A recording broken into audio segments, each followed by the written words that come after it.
You are listening to Beyond the Verse, a Star Citizen podcast. A show dedicated to Cloud Imperium games, Star Citizen, and Squadron 42. Whether you fight, explore, unite, and or trade, we bring you news, updates, interviews, reviews, and analysis. So sit back, relax, grab yourself a pour of Radegast, and join us as we go Beyond the Verse. Launch sequence activated.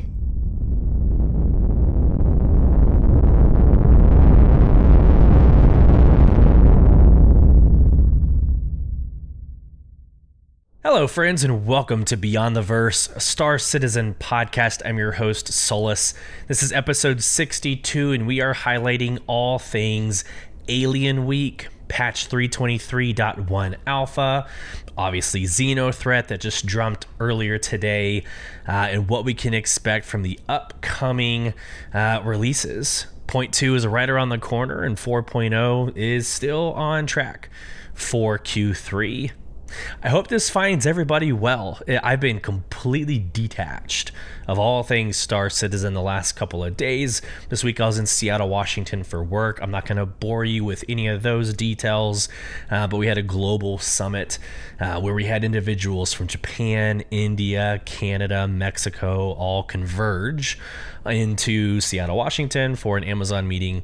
And one of my products, actually the product that I own, was one of the main highlights, and so it was humbling to be part of that effort, but it was also really fun to network. And if you've listened to this podcast, you clearly know that I am a very social individual.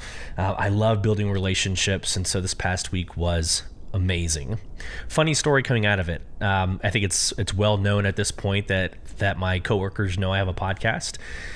They're actually interested in me making a podcast for Amazon Business where I interview coworkers and leaders around the organization as we get ready for Amazon Prime Day coming up and all these other events that happen throughout the year. So it's not going to be external facing, it's going to be internally facing, but just evidence that pursue your hobbies even in your career field, because you never know how it will benefit you or make you shine among your peers and bring that extra value to your team. So had a great time kind of segueing or maybe tying that story into tonight's podcast. One of my favorite nights. So two of my really close coworkers blessed me with an opportunity to go to a place called Cuts in Seattle, Washington, where they have a phenomenal selection of bourbon. And again, if this is your first time listening to the podcast, I am obsessed with bourbon. So as you can see on YouTube and hear on podcast, it's Friday evening, so I actually get to drink bourbon during this podcast, which I used to do. Although now I regularly record Friday mornings, and that's just weird. You should not be drinking bourbon at 8 o'clock in the morning. So, no, and I don't do that. I know some of y'all are going to reach out to me accusing me, but no, I don't drink bourbon at 8 o'clock in the morning. But it was a phenomenal ambience, and I think that defines kind of who I am, the vibe. I don't drink to get drunk. I don't even drink to get buzzed. But my vibe, my ambience is sitting down with a bunch of friends with a bourbon in one hand and a cigar in the other, and making that last an hour to an hour and a half, and just sipping and obviously taking my time on that cigar. And that bleeds into tomorrow. So here we go, Star Citizen. That bleeds into tomorrow. My brother and I are going to go to the Austin, Texas Bar Citizen. Super excited to get that going. I'm going to share my screen for those of you on YouTube. This is no different. I think last episode we talked a little bit about Bar Citizen, where they're going and what to expect from these events. But I wanted to bring out this article that came out 7 days ago, or on June 7th, from Jake Acapella. But here's the International Bar Citizen article. They're going to have a quote unquote Bar Citizen World Tour trinket that is exclusive for those who attend the in-person event, which can't wait. I think last year was like the Banu box It's an FPS item, really no purpose in the game, just to have. It's just a token, a memorabilia to have. Super rare because you have to, again, physically be present at one of these events. And it looks like this one is going to be somewhat similar, but instead of Banu, it's going to be Xion. Instead of a box, it's more of a pyramid, but it's like a puzzle. It's like a puzzle pyramid. But really excited about that. My brother and I get to go shoot the shit around some alcohol and some Star Citizen friends. Really can't wait to see everybody there. If you're in the Austin area, hell, if you're in the Texas area, come see us again tomorrow, Austin, Texas. The details are public. So there you go. I had another article of the same information up, but we're not going to do that. So, all right, this week in Star Citizen, again, I've been so disengaged. So a lot of this, actually the majority of this, you're going to be listening or you're going to be watching my beautiful mind at work. I'm going to be doing this real time. I know high level what has happened. I know from my brother giving me some feedback and from my organization giving me some feedback. I have some high level understanding of what's happening, but we're going to go through these articles together for the first time as we're recording. So improv, I excel at. So we'll see just how well I excel. So quickly for this week in Star Citizen, we have a lot to cover this week. So I'm just going to go all the way down to Monday, Tuesday, Wednesday, Thursday, Friday, right? So nothing about anything else in the community. But on Monday, we have, obviously this week in Star Citizen, we have the Drake Ironclad Q&A. And we will go through that very quickly. There's one main question that was answered that I think will be interesting to all of you out there. Tuesday, we had a lore post called Divestment, just in time for Alien Week. It's perfect timing. Wednesday, we sort of had a roadmap update. If you've been on social media, you know kind of why I'm laughing, but we'll get into that, about middle of the way through the podcast. But that was also the start of Alien Week, so 2954 that commenced, or that started on Wednesday. And then today, RSA Weekly Newsletter, Star Citizen Live, patch 323.1 alpha, I believe was Thursday night, but today was XenoThreat. So there's a lot to cover between Alien Week, XenoThreat, and all the other things that happened in the background that actually was part of, because I did try to check social media as much as I could. But first, incoming message. For those of you responding to last week's Q&A and polls, it was the most engaged Spotify Q&A and polls to date. So I want to thank you. People I've never seen before, user accounts I've never seen before, great anecdotes. Again, thank you so much. Keep it coming. I'm going to try to continue to ask engaging questions that provokes thought and some really good discussion. So again, I really just hope this resonates with you and allows you to have a voice on this podcast as well. At some point, I envision like a call-in, right? I envision us doing this live. It's just my schedule is so sporadic with the kids and work and everything else I have responsibility for. It's really hard for me to dedicate and say, every Friday night at 8 p.m., right? Like right now, my wife's with the kids at swim class and I'm here recording a podcast. So it's really, really hard for me to commit to something live, but how amazing would that be? Like old school radio shows. I'm probably dating myself, but people would call into radio shows. That fascinates me. That's kind of where I want this to go. But until then, at the end of every episode on Spotify, we have a poll we ask and a Q&A for you to actually respond with your thoughts. So let's go to the poll first. Again, episode 61, I entitled it Star Citizen as We Knew It, basically because once 1 alpha and 2 launch in the next couple of weeks, or 1 alpha launched last night, 2 is going to launch in the next couple of weeks, you will not recognize Star Citizen. So I had a whole spiel in that episode of like, hey, taking your time, enjoying the ride, hence the name. But we asked, or we actually prepared you for Alien Week. We talked about last year's Alien Week, and of course our poll and Q&A are surrounded by that, which provides us good talking points into Alien Week for this week, as it's live now. So I asked, what alien race is your favorite? And I'm going to say it again. Don't let CIG fool you. If you go to a Bar Citizen, every Bar Citizen event I've ever gone to, they ask the question, how many alien races are there and can you name them? And no one remembers all 6. There are 6 alien races, you people.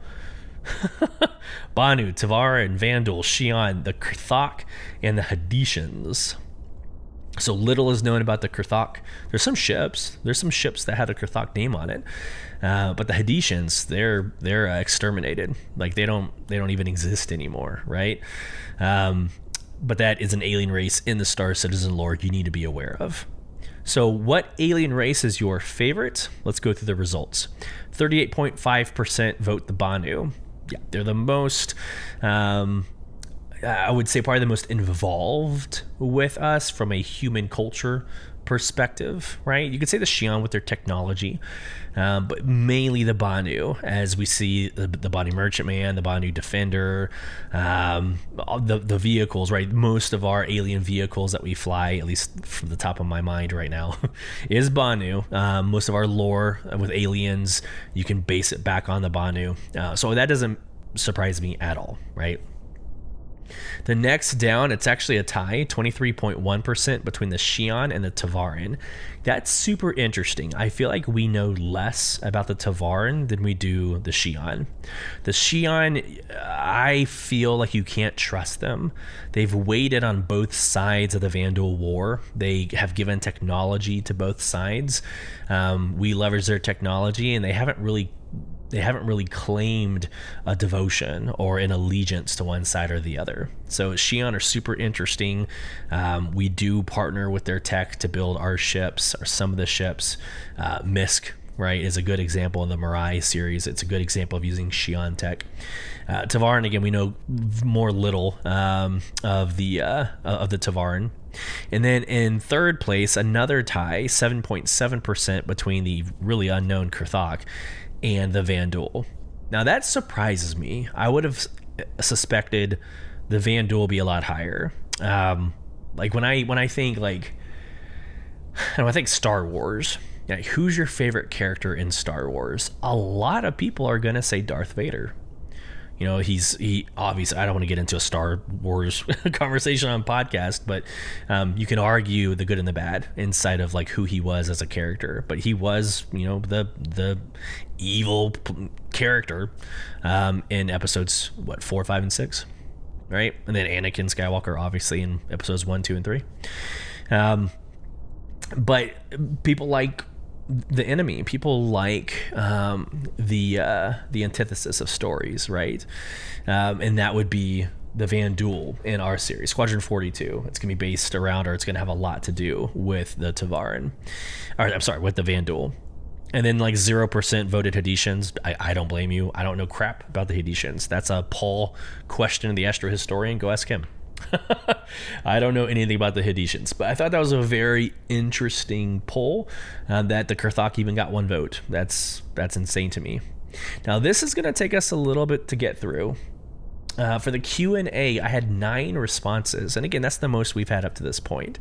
So I'm going to go through them kind of quickly. I want to make sure that I give the courtesy to those who invested time to respond. But it's nine responses to get through, and we have a lot of information. So the question I asked is, with Alien Week next week, do you think there will be any surprises? And I think at this point we know that there hasn't been. There's no surprises for this Alien Week this year. I did not truly suspect we would hear anything about the Banu Merchantman, which of course didn't happen. In fact, jokingly, I was telling people not to get your hopes up about the BMM. Just don't do it. Just forget it exists, right? But I thought for sure, with cargo hauling coming around with Point 2 releasing in the next few weeks, I thought we would see more about the Raylan, right? The Gaddock merchant. Not merchant. I did this last time. Is it? No, it's not merchant. The manufacturer. There we go. I did it last episode. But Gaddock creates what's called a Raylan. It's like their version of a medium hauler, right? For cargo hauler. So you would imagine like that would be a perfect tie-in of an alien ship into something that's coming in the next couple of weeks, and nothing released. So unfortunately, we know the answer to this question before we even get into the responses, but let's go. Dakota Riley, always number 1, always the first. Dakota Riley says, BMM or the Gaddock Raylan news? Probably not, but a man can hope. Well, I just responded to that. So unfortunately, neither got any love. Well, really no ship got any love. Josh Bradshaw, I don't feel there will be any big surprises. Maybe an update on the next Gaddock ship. Maybe an announcement of some human-alien hybrid armors. That would have been awesome. I would be excited for that. So, yeah. So, Josh, you kind of won this. You won this round. There weren't any big surprises, but I'm pretty damn sure there wasn't any human-alien hybrid armor conversations. I will say just, like, overall... I'm actually really surprised that we haven't seen more armor. Like I thought Invictus launch week, we would have seen the medical armor. Remember we went through that whole conversation. I had Starjump Grim on and we were talking through the video. We were pausing it and we saw that individual like in the Orc Mark X, but it was white and red. I was like, oh crap, there might be a medical uniform out there. But there hasn't really been that many advances in armor. I could be wrong. You can correct me if you know more than I do here in this topic, but I've been underwhelmed with armor and its development in the last few years. Obviously, people care more about ships. People care more about the other things that have released. I think they're prioritizing the right things. Let me just say that. I would expect something new by now. All right, Groza. No. I don't want to skip over Pakurma. Okay, so user Procurma or listener Procurma, not really. I believe a large majority of the team at CIG is currently working on technical stuff for the next patches rather than extra content that might be gone after the event. Yeah, wisdom. It's a very wise response. And then we're going to go to Groza, that is less wise. So I say that out of love. One of our beloved members in the org. So Groza responds with, humanity first. Guessing some Raylan news. This is funny. So Groza says humanity first, all capital letters. He already revealed that he was like speaking through his character, and his character is a speciesist, if that's a word, but hates all aliens. I'm kind of the same way, guys. I don't know, like for no reason. Like I don't know. I don't want to.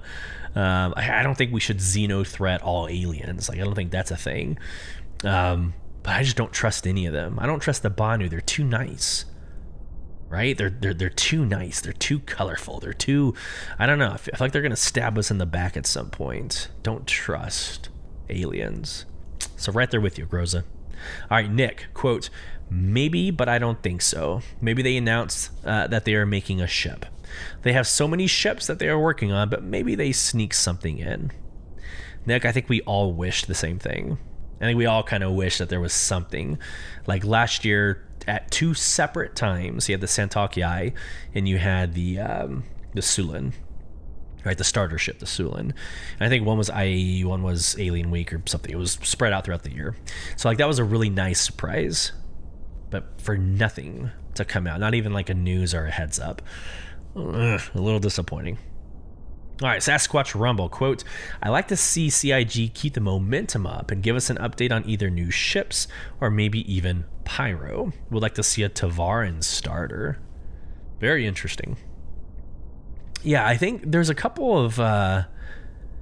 Yeah, okay, so the last comment by Anna, she mentioned something... I want to make sure I don't ruin her comment, but like I think more alien starters. We just have the one, right? We just have the one.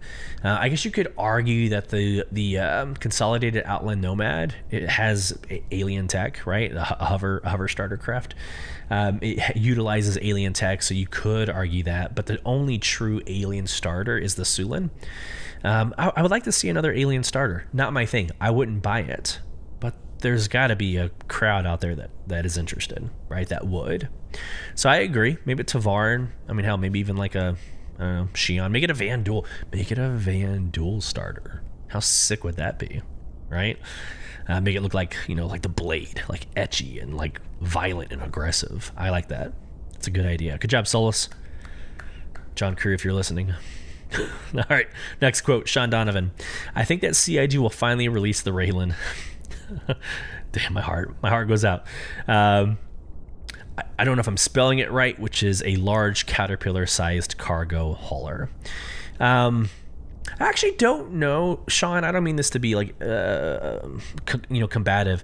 I don't think the Raylan is caterpillar size. Like, I know it's a medium cargo hauler, but at least the images that I've seen, it's just like that typical Gaddick star shape, but just obviously bigger and able to carry cargo. I am interested in the caterpillar sized comment though.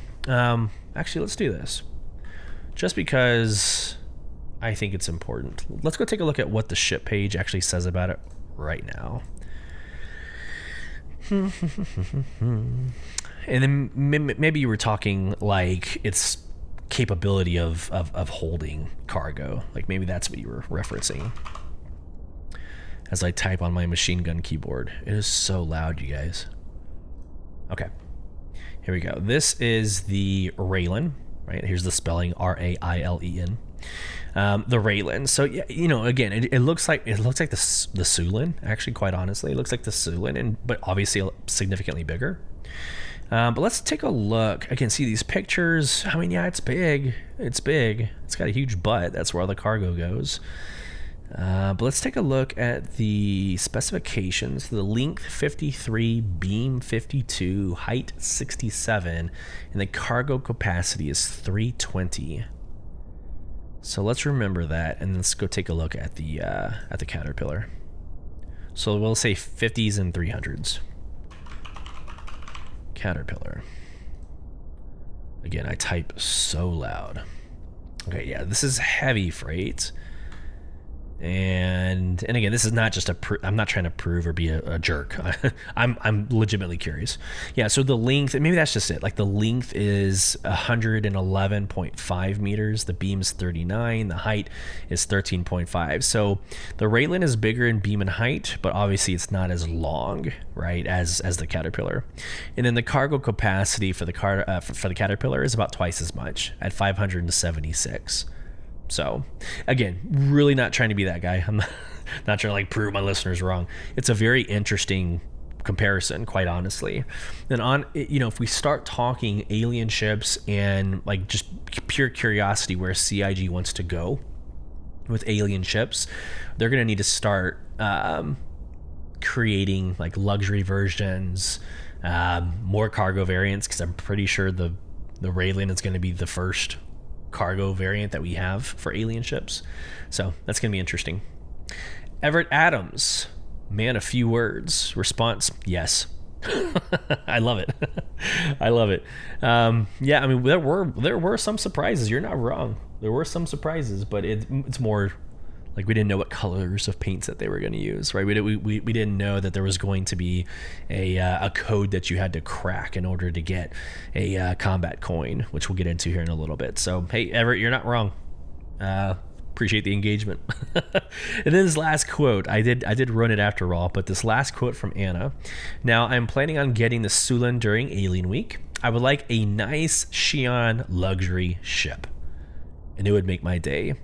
Does the Xi'an armor have lifetime? Okay, so two things here. I'm pretty sure this is your first comment, Anna, so thanks so much. Welcome to the Q&A section.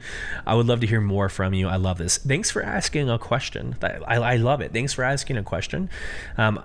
I want more of that in these Q&As so that I can answer what is your burning curiosity.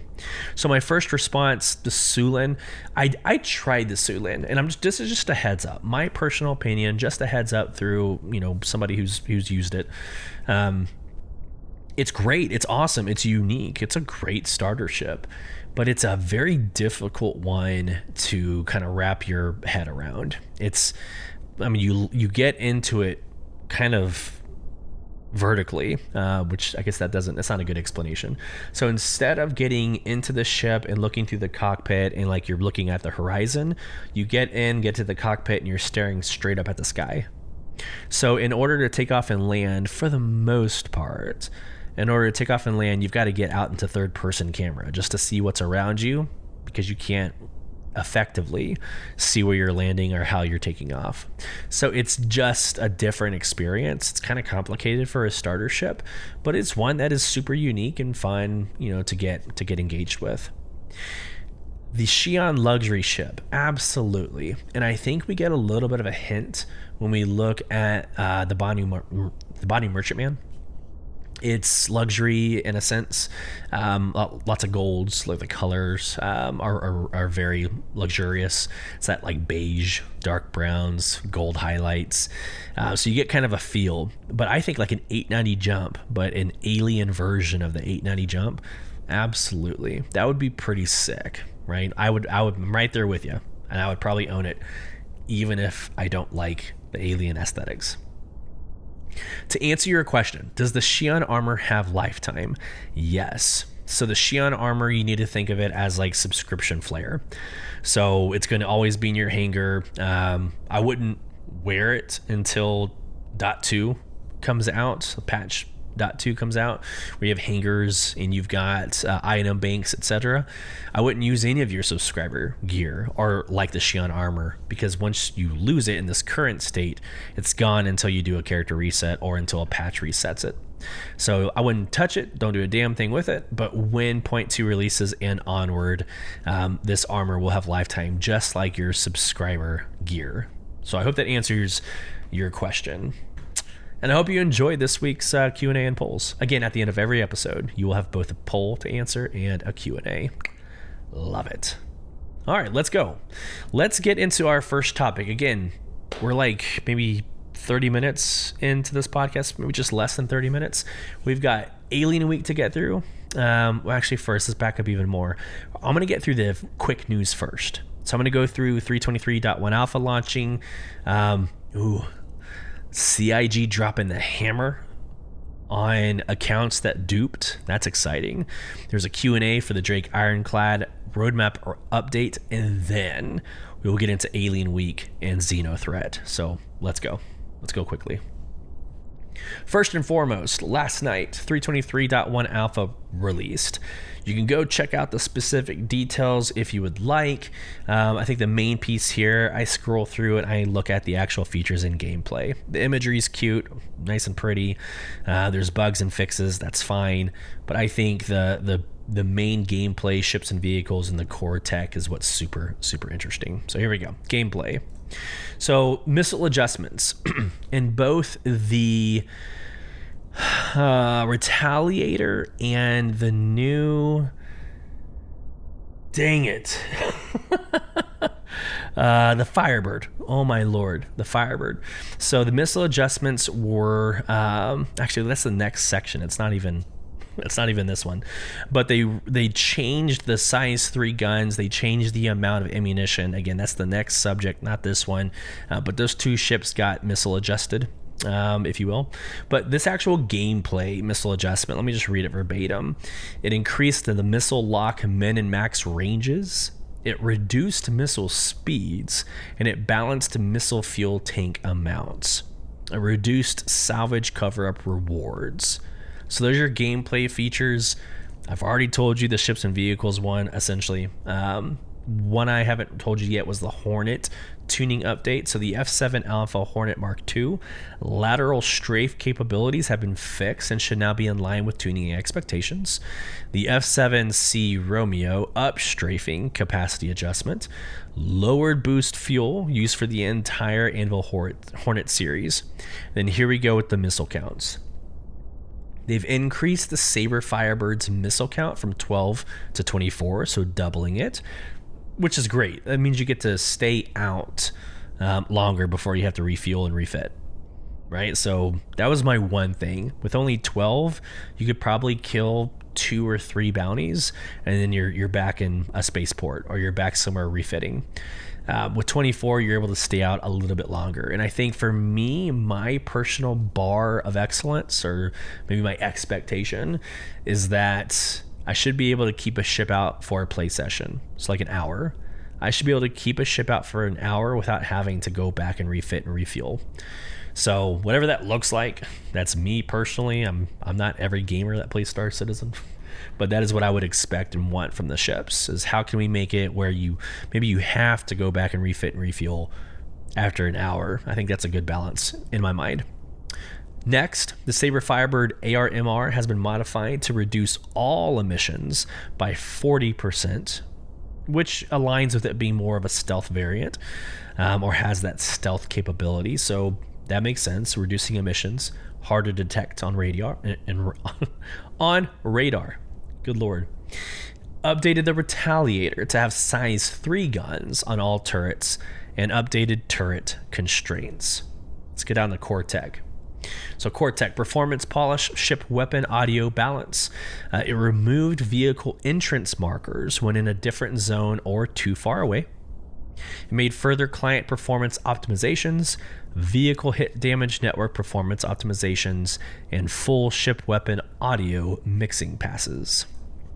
So there you go. I don't want to call this a cosmetic one. Like 323, like .0, like 323 period was a very cosmetic patch. That is a cosmetic patch.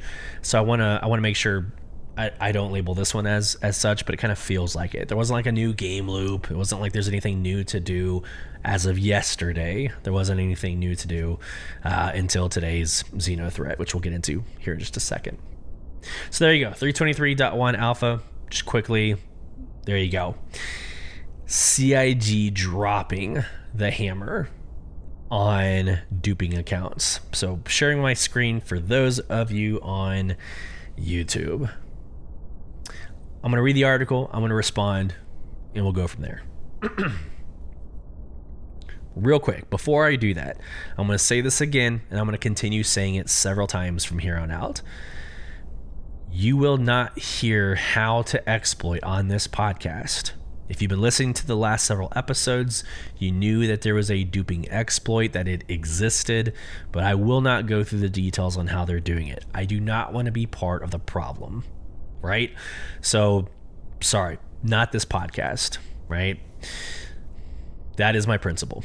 So, to the article.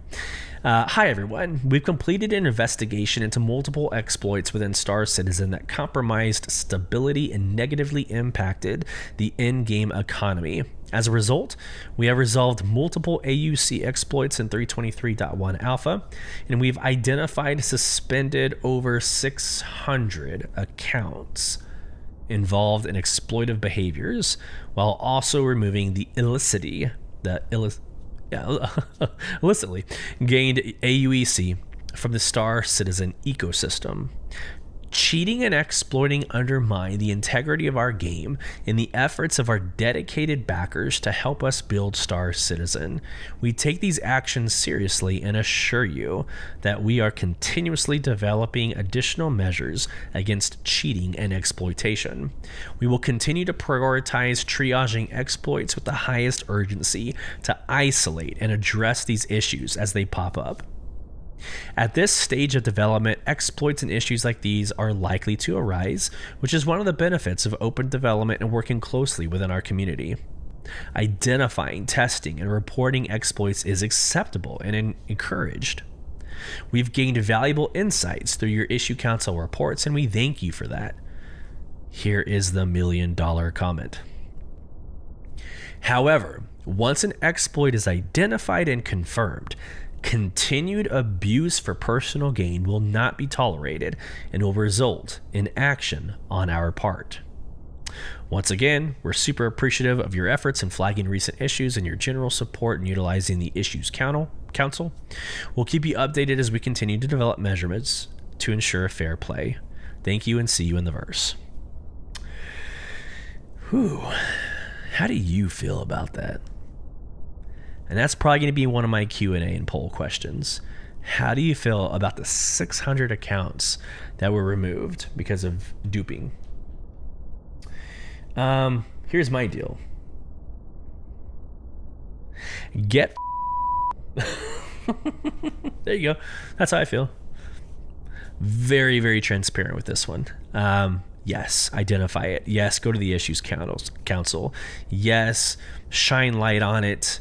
But don't continue to do it, and it destroying all the things, like deliberately destroying. It's not even like this, I just want money to.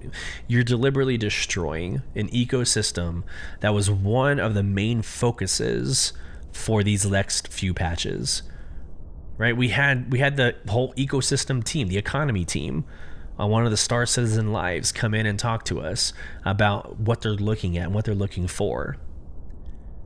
And I'll say most of these 600 accounts just came in and effed it all up, right?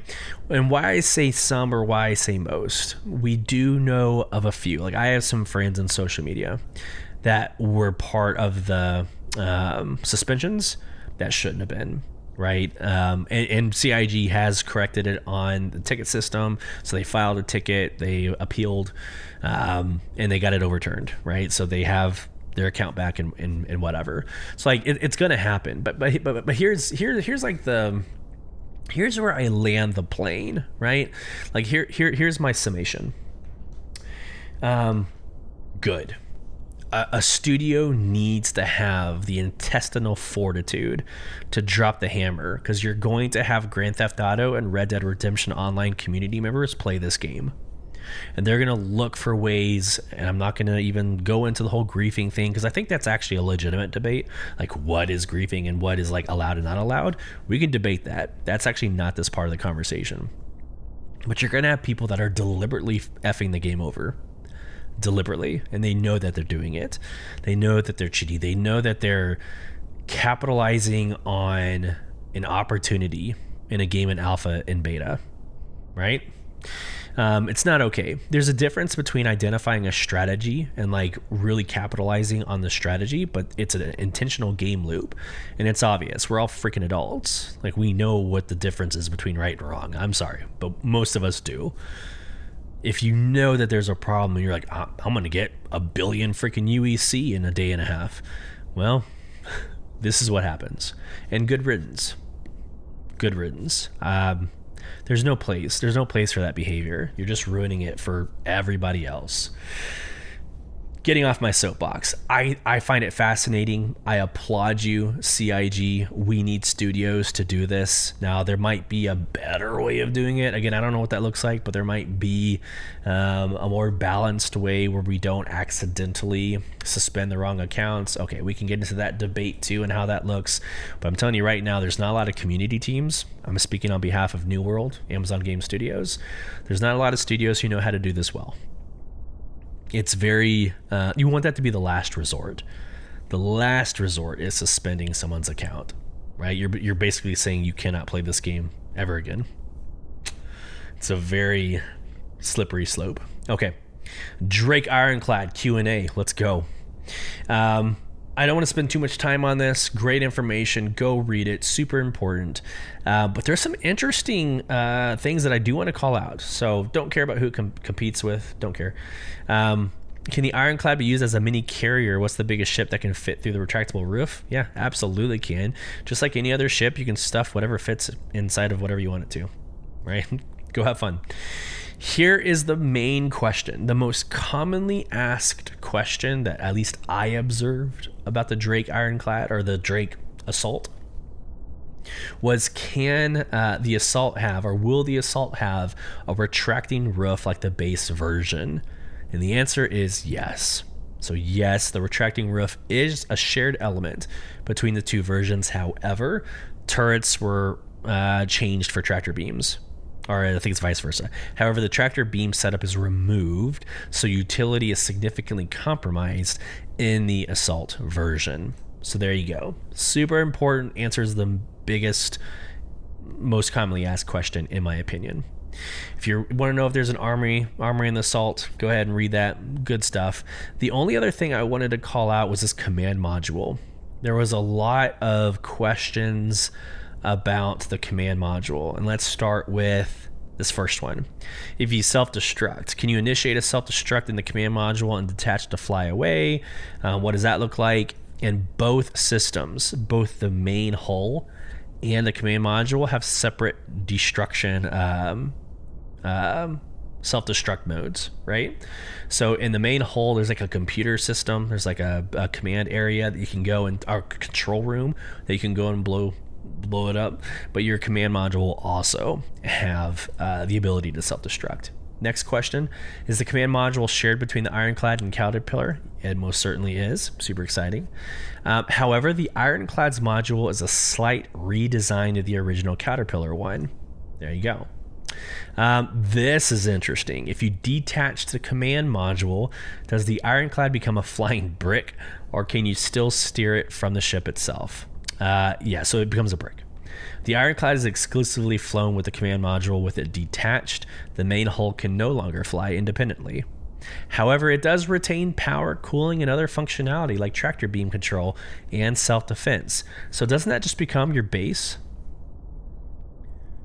Right? Like, imagine that. Imagine taking your Ironclad and dropping the main hull just somewhere on Microtech, a nice, beautiful area near a lake, maybe some river, some beautiful trees.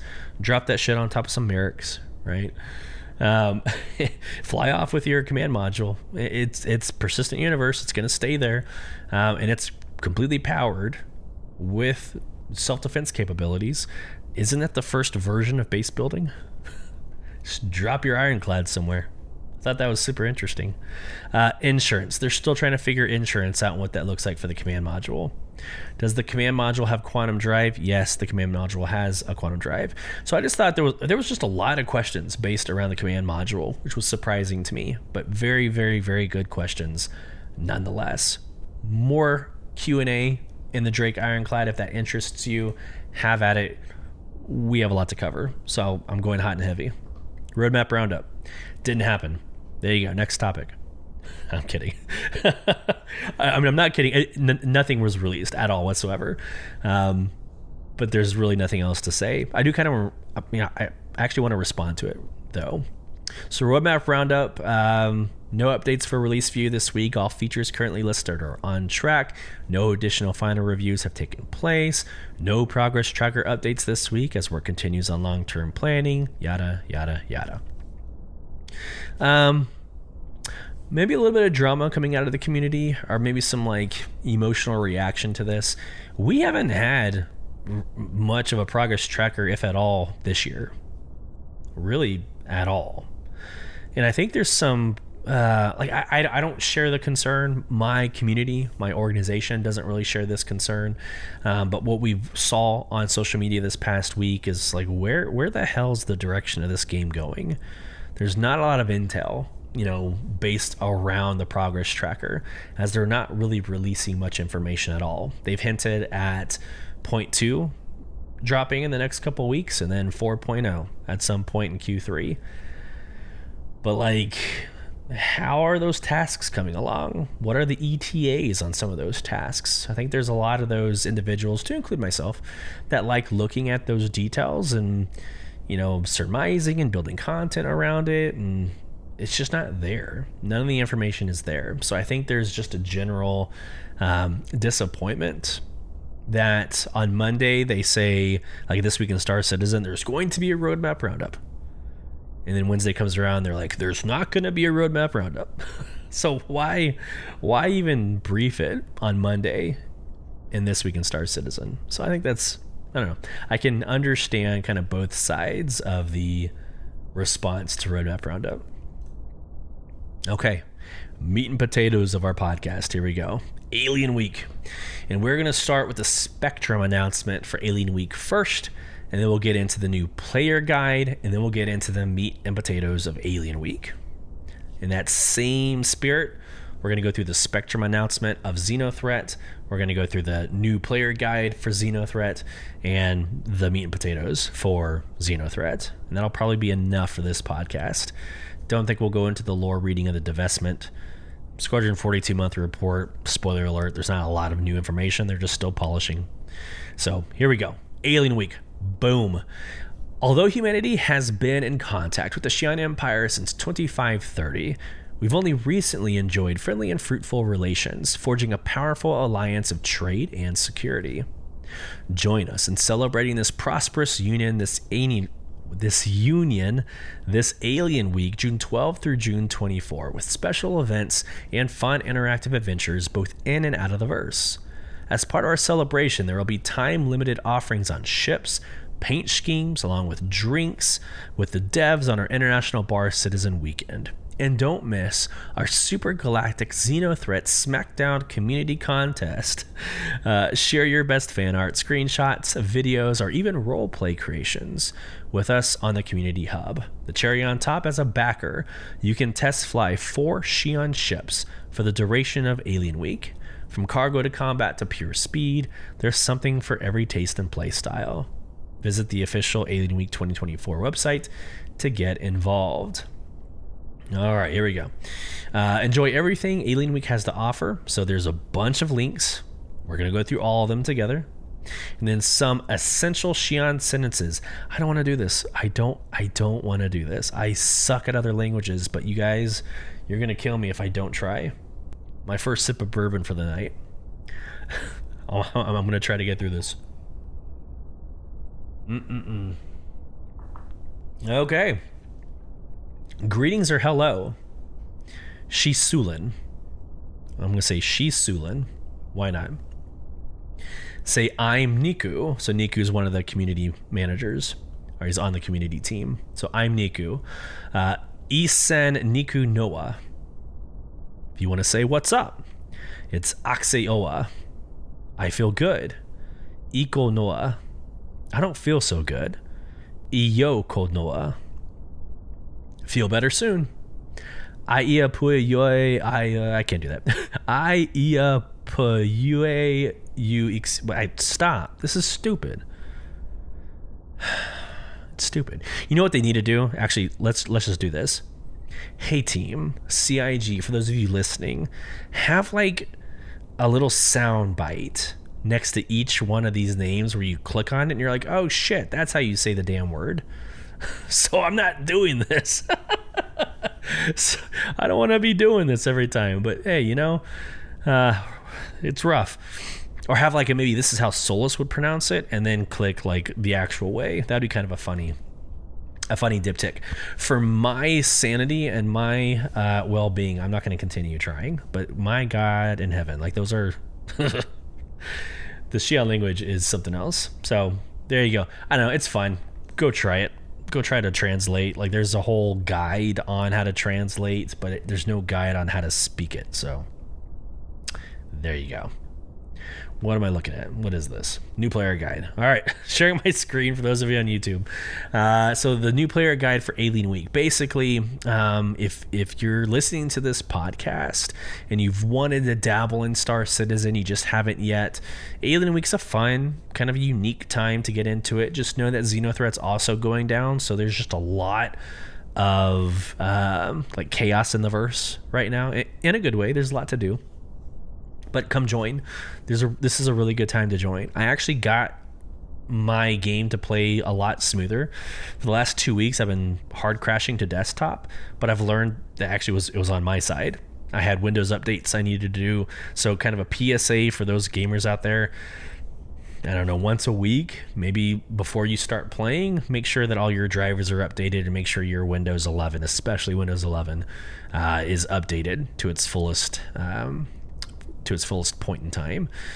That fixed it for me. I was, again, crashing almost 2 or 3 times an hour.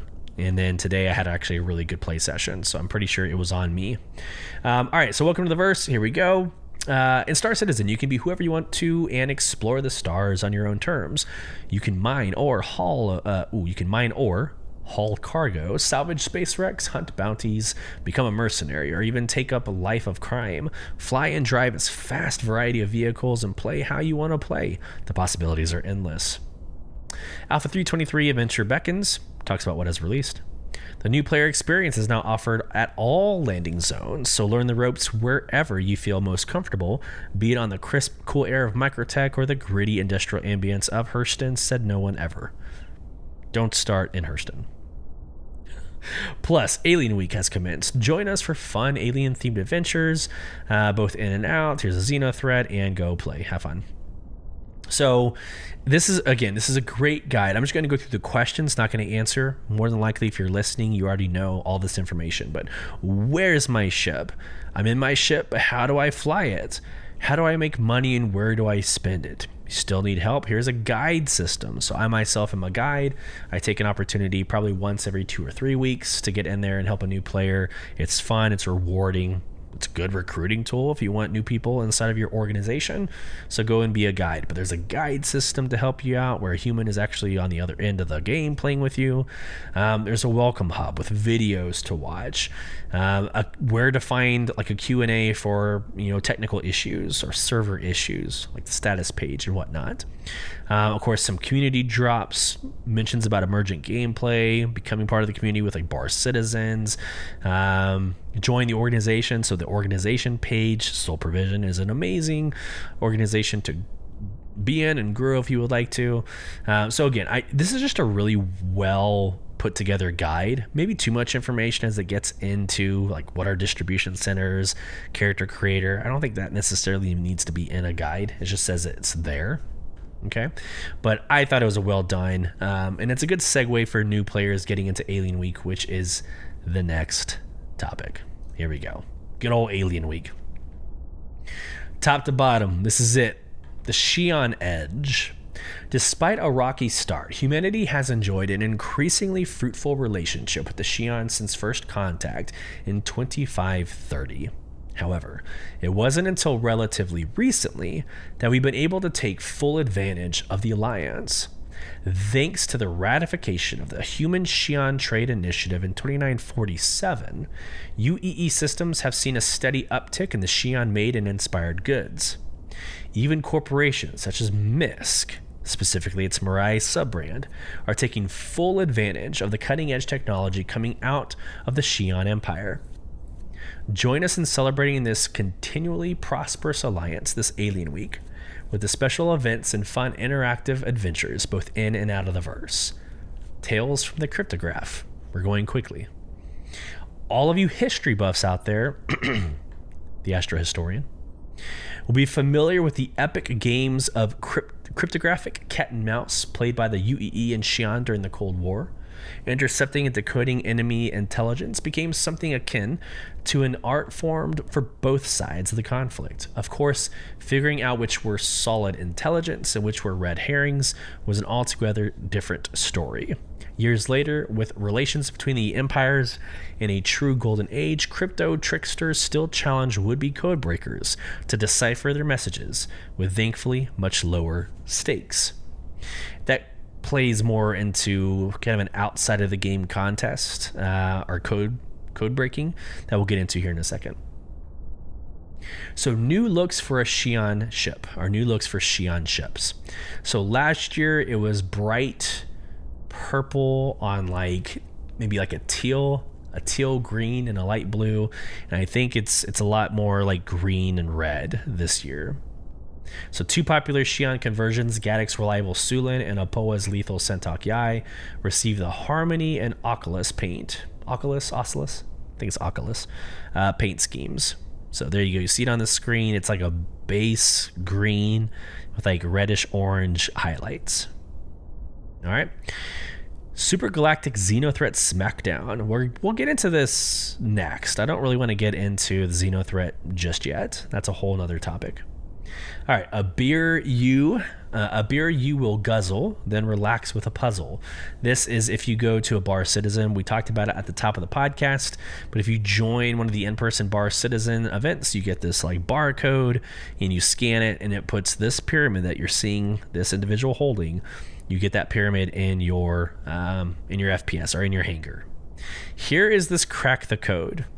So, well, you can easily Reddit or go to any leak source, find the information, and put the information in here. I just want to encourage you. You don't get many of these.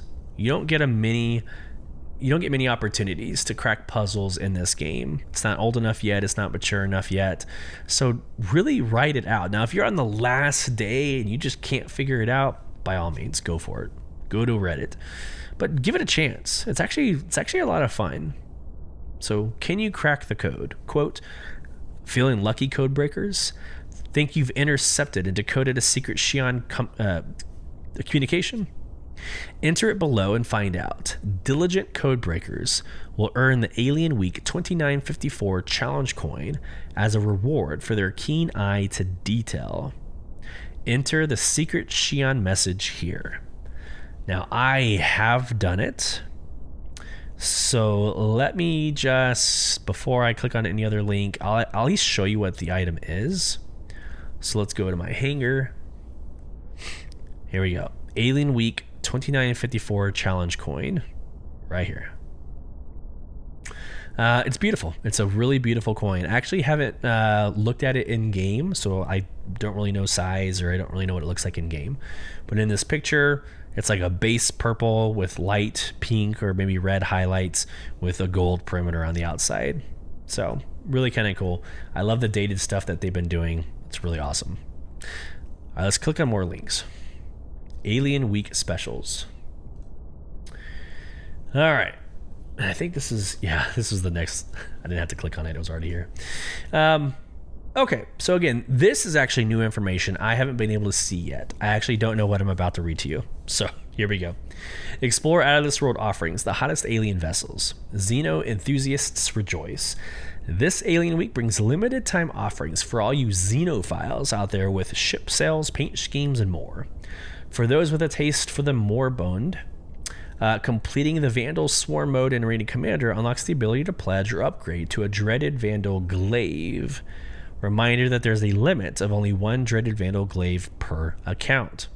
And best of all, backers who have pledged can test fly 4 Xi'an ships throughout Alien Week. Keep reading for more details. So I have the Vandal Glaive. I have melted it. It's in my pledge back, or my back pledge. Why does that not sound right? Buyback. Good Lord, buyback. It's in my buybacks.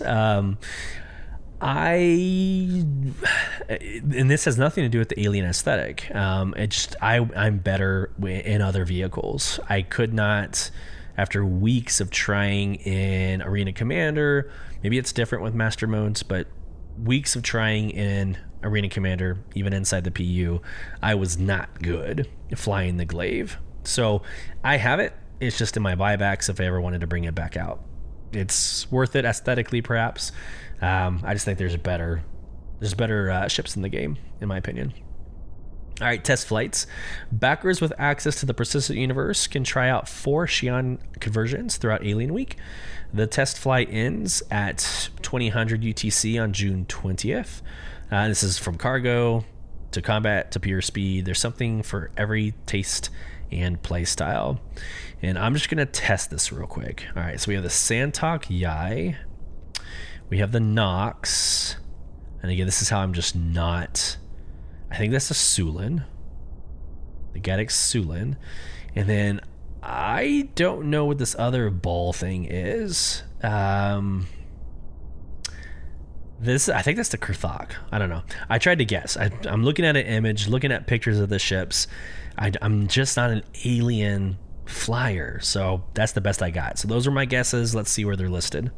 The Gaddix Sulin, nailed it. All right. The Santok Yai, got it. The Apoa Kart2 All, that's the one I couldn't get. So there you go. The Kart2 All. Cool. It's a fast and agile scout fighter. Cool.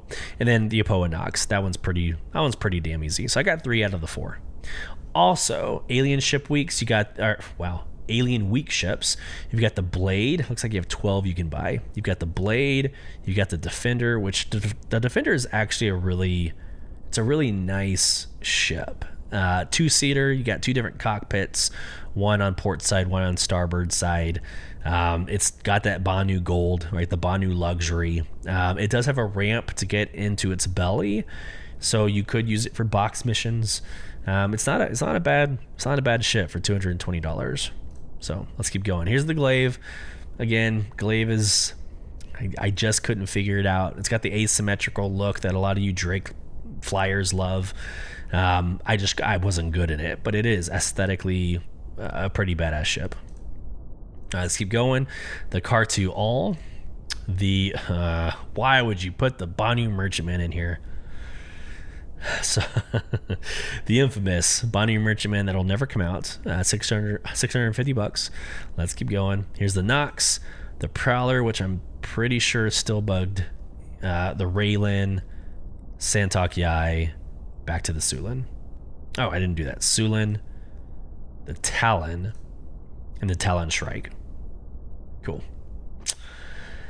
They even have the bonding enrichment as a war bond offer upgrade, and they're putting a lot. I don't know, guys. I don't want to jump on. I don't want to jump on another soapbox here, but if you have no progress, no updates on a ship, don't you kind of want to just not highlight it? Like, don't bring it up to the forefront of your Alien Week announcement. Okay, well, feel free to upgrade to the BMM if you want. I would save your money and fly something that's going to be out. Here's the Apoa Santok Yai as an upgrade offer, and then the Asperian Glaive as a war bond offer. That's interesting. You can upgrade. Ooh. Hold up. If you can upgrade to the Asperia Glaive, couldn't you upgrade a ship with lifetime insurance and transfer that lifetime insurance to the Glaive? And it's not going to do it for me because I've already bought it, because you're only allowed to have one, right? So the one that I have is in my buyback. But if you haven't done that, if you haven't gotten it yet and it's not in your buyback, you should be able to ship upgrade. And if that's the case, guys, it's an upgrade now. So take a Drake Mule that has LTI and upgrade it, and then you can transfer your LTI over to your Asperia Glaive. Badass. Okay, cool.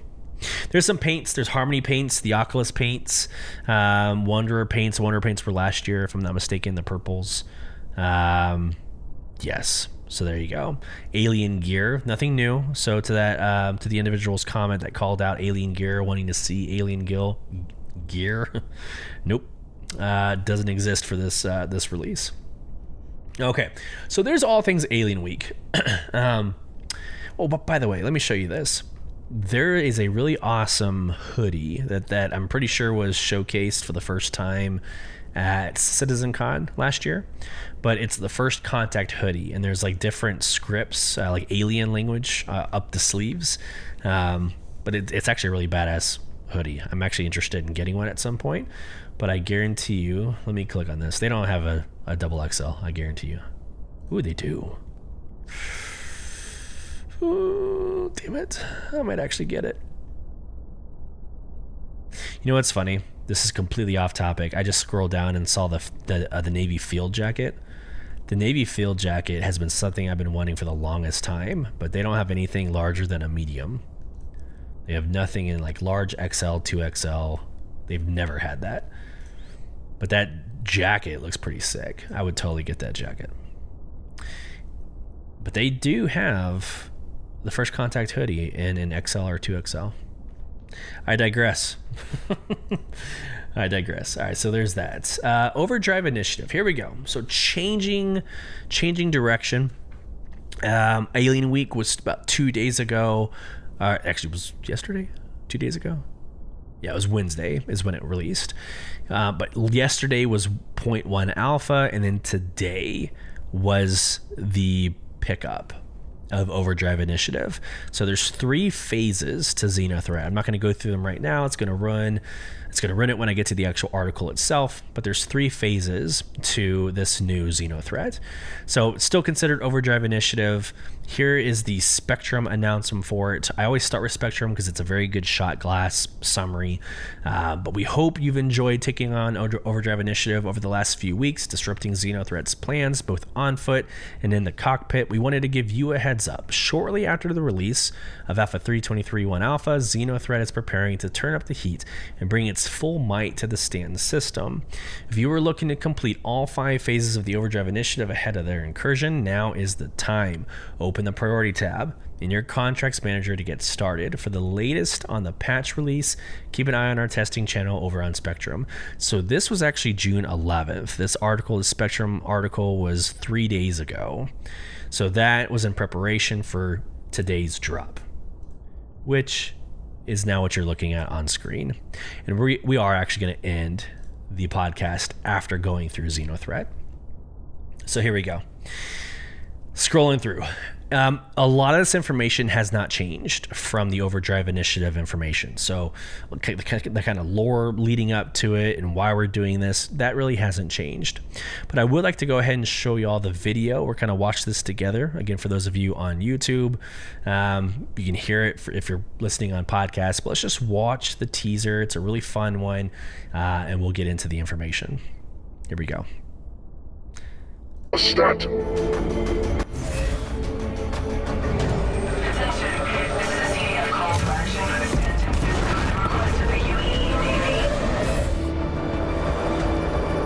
We are the ones in charge. We are XenoThreat.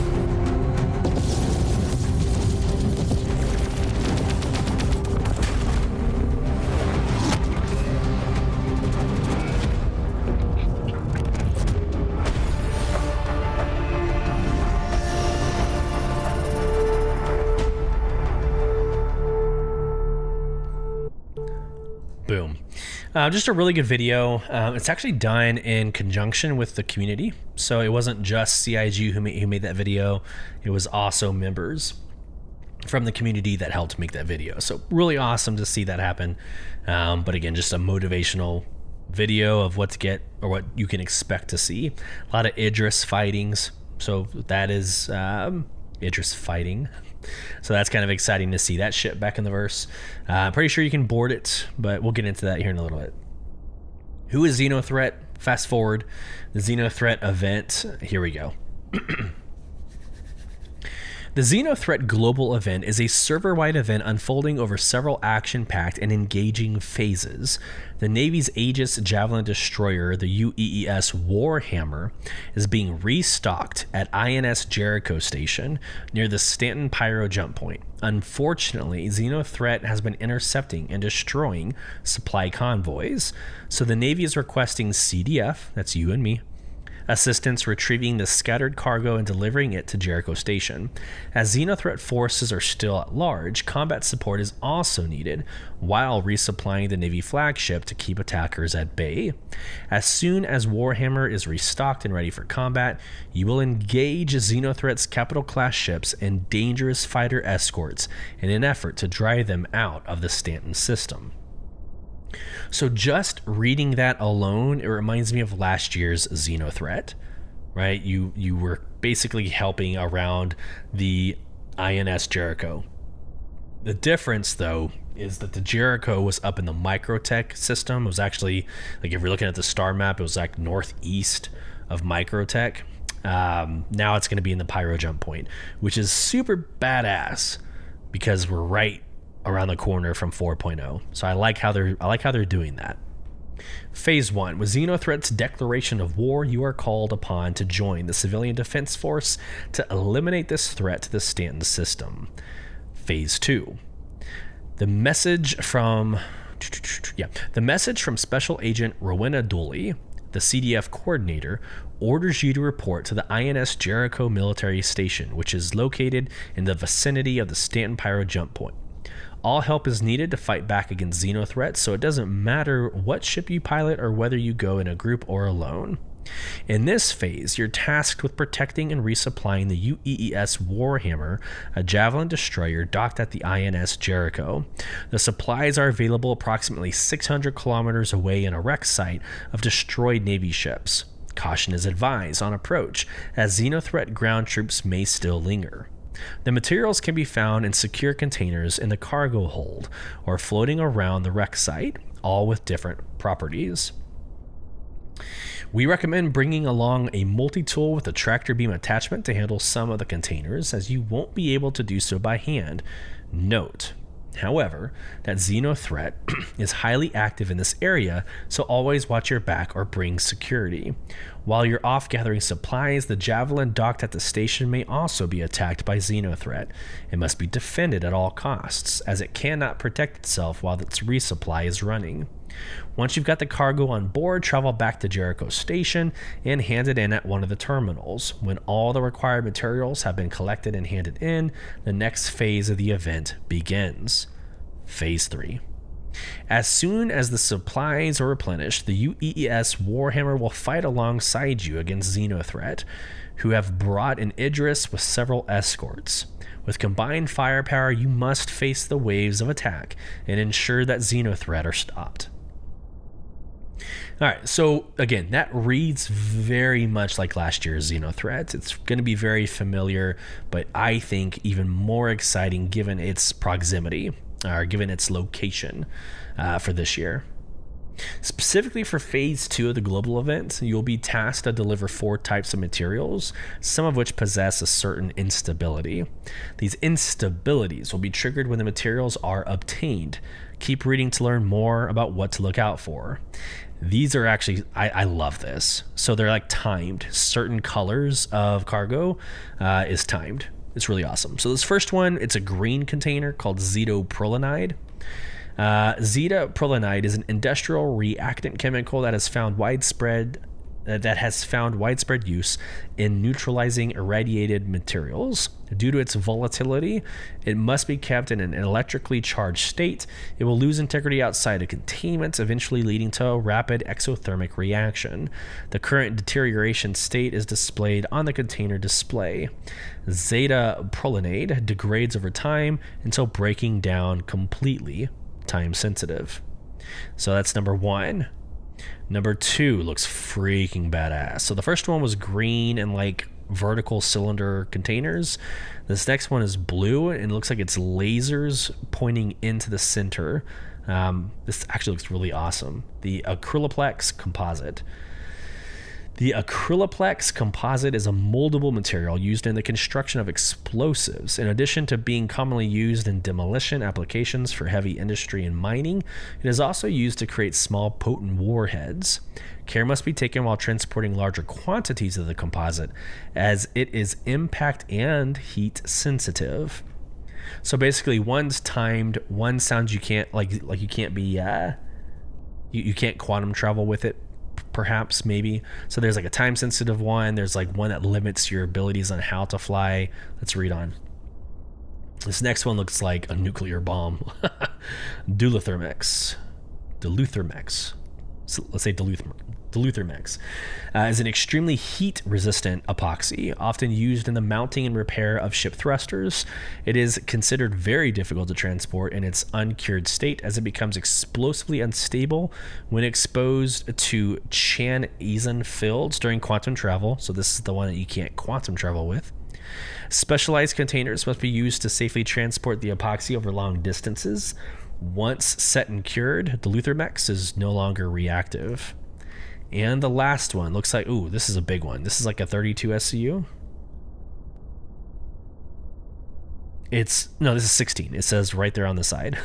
So this is in a 16 SCU container called Dynaflex. Developed for use by the military, this absorptive material can withstand severe stress owing to its extreme flexibility. Dynaflex is known for its application in scalable armor reinforcement, well suited to large ships and vehicles, as well as personal body protection. But its natural tractability and toughness render it an incredibly versatile material across the UEE. So that's super interesting. I loved reading about those containers, because for Phase 2, it sounds like that's going to be probably the more complicated one. Are you going to be in charge of delivering and like handling those? Are you going to be the, combat escort? So as I start already thinking about next week's Org Night for Soul Provision, it's interesting to consider, like, what is your fastest ship that can get from point A to point B and not use quantum travel?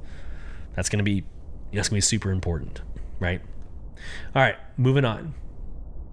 There is a community guide on like how to partner up with more players. Not really going to go into that. How to play, there's no right or wrong way because it's a dynamic event, so go have fun. Just know you're accepting missions that are called Overdrive. So you're going to go to Overdrive and accept those. It looks like you're getting the packages off of a Starfarer. So when you get to the Starfarer, it's going to be a ran down Starfarer. So how are you going to get there? How are you going to load into? What ship are you going to load into? It's going to take a lot of planning. Again, unless you're just going to go and willy-nilly it. Like, go there with a Rambler, with a cutter, and fill it up. Sure, that's fine. But yeah, this is going to be better with friends. It's going to be better with an organization. So there you go. Cargo loading. I'm just going to read this because there's been a lot of changes in cargo loading since last year. Remember to come prepared. You should bring a Pyro RYT multi-tool with a TrueHull tractor beam attachment to not only move containers quickly, but also to handle some of the bigger containers that can't be moved by hand. I am personally going to attach the two-hander tractor beam, like the max hold tractor beam. I'm going to equip that to my backpack. It's going to be a lot easier. I think it's going to be a lot better to help move things further distances, less movement on your part. So I'm going to put a two-hander on my backpack. Back to the article. It's also wise to bring some support, as XenoThreat or other players may try to attack while you're busy offloading cargo. To turn in the resupply materials, fly to Jericho Station and access any of the available trading terminals. You can keep track of the server-wide progress towards the Javelin resupply on top of your screen. Teamwork makes the dream work. A little article in here about doing good things with your team. And then, of course, a community screenshot contest. Right? Let's see here. Oh, Ruben Saris got... Oh, that's really cool. So Ruben Saris got quoted in past XenoThreat events. That's really cool. He says, ready to kick some XenoThreat in the blink, blink, blink again. So that's neat. So there's quotes about people participating in XenoThreat, and that's the end of the guide. So if I move on, is this the same? So this is the actual Overdrive initiative. So let's go to the missions. I'm just going to go straight down the missions. It has the mission 1, the resupply. Okay, so this is the raid. So let me go all the way back up. So this is the 3 phases of XenoThreat. Again, the incoming communication from Rowena Dolly is not new. There's a video for the assault on Stanton. Let's go ahead and watch it. Again, members of the community participated in this as well. So let's get started.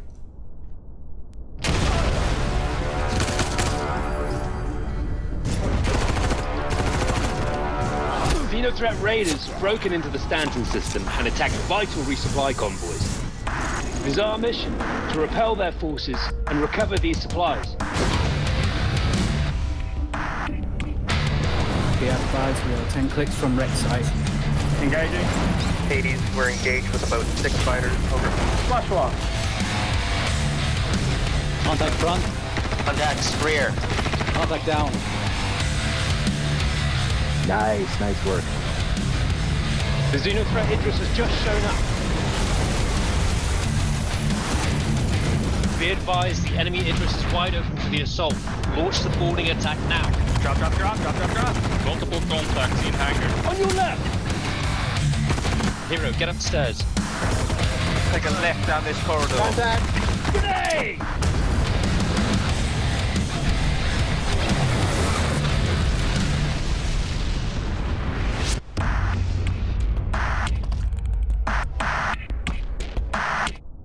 Love it. Yeah, that's really good. And that shows you all different phases of what we're about to get into and what we really have already covered. So just quickly, as we go top to bottom on this article, and we're on the second to last article for the podcast, this is the medium armor that you are going for. So when you complete phases 1 through 3 of the XenoThreat raid, you get this armor. So again, base black, it's the Orc Mark X, if I'm not mistaken. I actually don't see it on here, but it looks like the Orc Mark X, but it looks really amazing. It looks like it's really well done. It has a red breastplate that has a XenoThreat logo on it, and where you would normally see like the Nightfire has like the bright orange lights, these are dark red. So there's your color scheme. Really awesome. And yes, again, like I said at the beginning, these are like basically subscriber gear items that will forever be in your hangar. So think of it as that. Go get it. Phase 1, even in the last article, Phase 1 didn't have like what you're doing. So like Phase 1, here's it says, thanks to the tireless efforts of brave volunteers like yourself, we know when and where XenoThreat is attacking. Now we play the waiting game. Be vigilant. We haven't come this far to fall asleep at the stick. So I don't know what the hell you're doing. I don't know what Phase 1 is. Cool.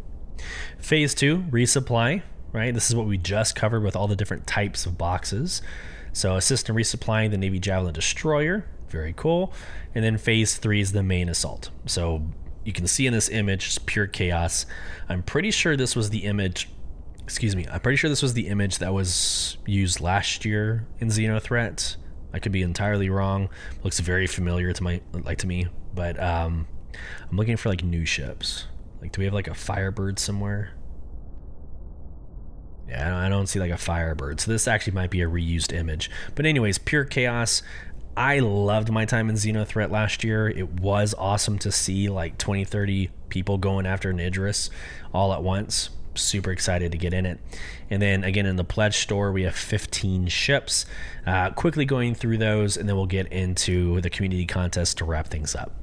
So the Avenger Titan, don't know why the hell you would pick a starter ship for XenoThreat, but the Avenger Titan, the C1 Spirit for cargo running, the Constellation Andromeda, probably for both cargo hauling and multi-crew combat.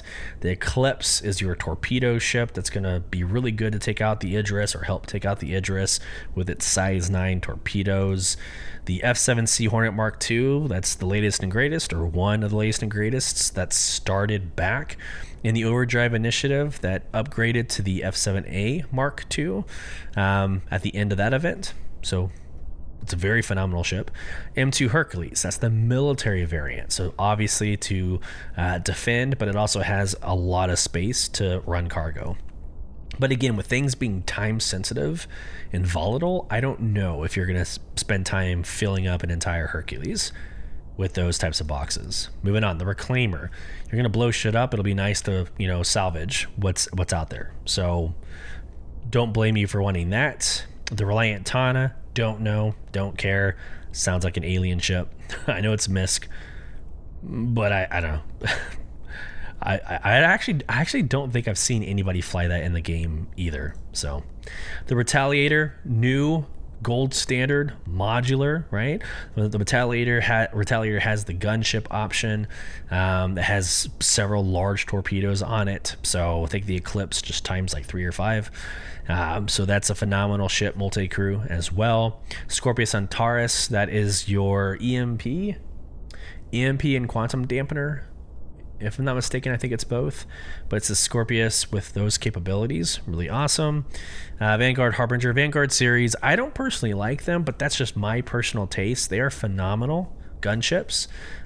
Really good, has space in the back, so it's a good combat ship, and you can put boxes in the back up the ramp, so a very good option for $290. Vanguard Hoplite, again, the Vanguard series is pretty solid. The Vanguard Sentinel, the Vanguard Warden. Vulture, same story as with the Reclaimer. You're going to blow things up. You might as well go ahead and salvage and get some money out of it. Back to the Avenger Titan. All right. Last but not least, the contest. And then we'll wrap up the podcast after this. But like with all other events, we have contests. Right, so here we go. Super Galactic XenoThreat SmackDown 2954 contest. This year's Epicurean extravaganza invites you to showcase your gastronomic prowess by making the tastiest Star Citizen alien-themed food. This can be anything your imagination allows, from Xi'an green turtle cake to Vandal-shaped cookies, as long as it has an apparent Star Citizen spin on it. Cook, bake, roast, grill, broil, or steam your way to culinary recognition and get a shot at snagging a shiny new ship with sweet paints while you're at it. All right, very cool. So it's a cooking one. There's some other details here about like how to participate, and keep in mind here are some rules and things and how to submit. But let's just go down to the prizes. So you have until, well, first off, the winning conditions are quality, creativity, rule adherence, thematic fidelity, originality, and tastiness. The dates. So you have between now and Thursday, June 20th. right now until Thursday, June 20th. The prizes. In first place, they're going to get the Apoa Sentok Yai with LTI, plus the Oculus and Harmony paints. In second place, the Apoa Kartu All with the Oculus and Harmony paints. And then in third place, the Gaddock Sulin with the Oculus and Harmony paints. So there you go. Whew, a lot of information. And again, I'm sad that I wasn't doing it real time like I normally am. If you follow us on socials, like I make it a point to try to get you the latest and greatest information as quickly as I can and in the best format as I can. So it killed me this past week to not be able to do that for you, but here's an episode 62. I hope you have a lot of value. Hope you see a lot of value in me still producing this late in the week. If you want to become part of the conversation, you can email us at contact@beyondtheversehq.com. And again, of course, respond to that Spotify Q&A and polls that we will read and discuss on every episode of Beyond the Verse podcast. You can also join our socials, Twitter, everything else, /BTV_cast. And we do video replays over on YouTube at /BTV_cast. You join our in-game organization called Soul Provision at www.robertspaceindustries.com/orgs/provision. Safe travels as you traverse beyond the verse. Take care, everybody.